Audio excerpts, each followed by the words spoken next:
ప్రపంచమంతటి సంస్కృతిని ప్రతిబింబిస్తున్న పారిశ్రామిక మహానగరంలో పరమేశ్వరుడు ప్రభవించిన పరమ పవిత్ర శైవ క్షేత్రమిది.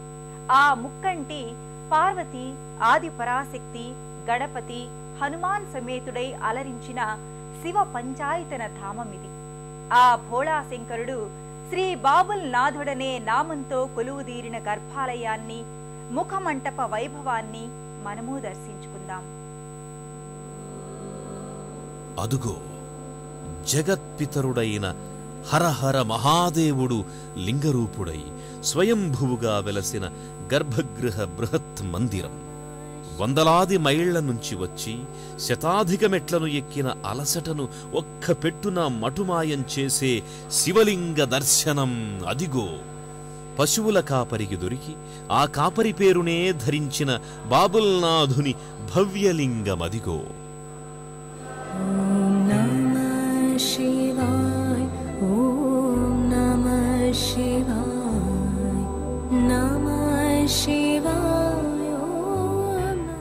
ఆ స్వయంభువు భవునికే ముంబై నగరంలోని ప్రముఖులు, ధనికులు, నిరుపేదలు శుభంకరునికి ఇష్టమైన బిల్వపత్రాలతో అర్చించి తరిస్తుంటారు. శివుడందరివాడు కదా, అందుకే అందరికీ అందుబాటులో కొలువుదీరి స్వయంగా వారి చేతుల మీదుగా జరిగే పూజార్చనాది కైంకర్యాలను స్వీకరిస్తున్నాడు.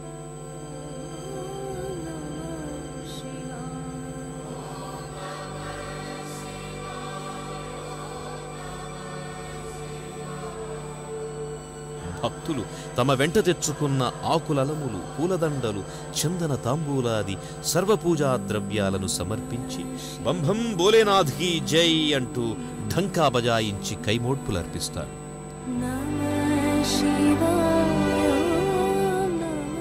మంటపాన వ్రేలాడే గంటలను మ్రోగించి నీ దరికి వచ్చినామయ్యా స్వామి అంటూ అంజలులు ఘటిస్తారు.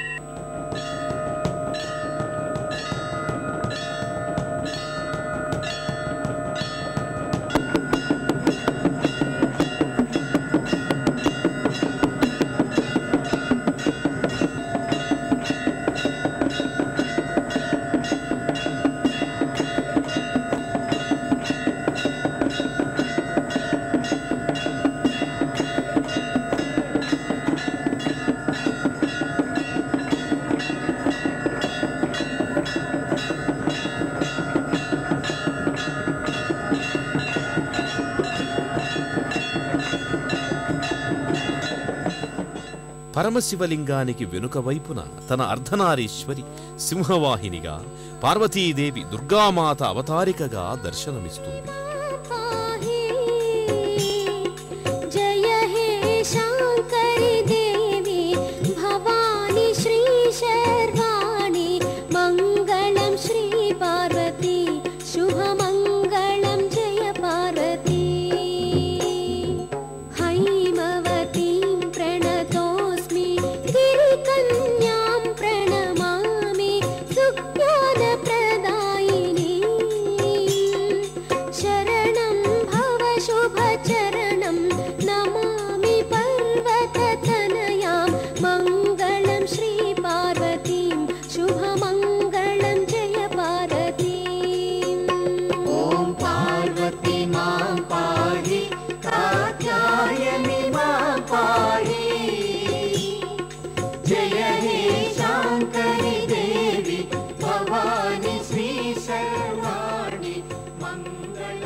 ఆ పక్కనే స్వయం వ్యక్త అయిన ఆదిపరాశక్తి నల్లని రాతి విగ్రహంగా సర్వాలంకార శోభితంగా భక్తులను ఆశీర్వదిస్తుంది.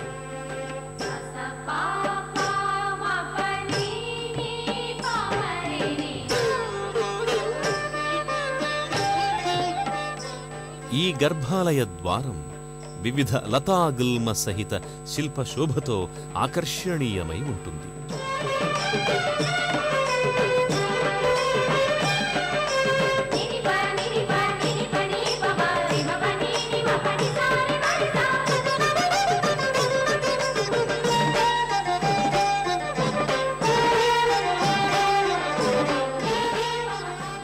ఆ ద్వారానికి ఇరువైపులా గణపతి, అసుర ప్రతిమలుంటాయి. వీటికి ముందు భాగాన ముఖమంటపంలో శివుని వాహనమైన నంది మనోహర రాతి చెక్కడమై ఆ పరమేశుని తన కొమ్ముల మధ్య నుంచి చూడండహో అన్నట్లుంటుంది. శివలింగానికి ముందు నందివాహనం ఉండడం సహజమే. ఇక్కడ నందివాహనానికి పక్కనే కూర్మవాహనం కూడా ఉంది. శివుడి అంశలలో ఒకటైన అఘోరనాథునికి తాబేలు వాహనంగా ఉంటుంది. దానికి ప్రతీకగా నంది ప్రక్కనే కూర్మావతారాన్ని నిలిపారు. ఆ నందీశ్వరునికి కుడివైపు ఓ చిన్న మందిరంలో ఆంజనేయమూర్తి కనిపిస్తుంది. ఎడమవైపు సర్వవిఘ్నహారి వినాయక ప్రతిమ దర్శనమిస్తుంది. ఈ శివ పంచాయతన క్షేత్ర ముఖమంటప శిల్ప వైభవ సౌందర్యాలు వర్ణించ శక్యం కానంతగా వెలుగొందుతున్నాయి.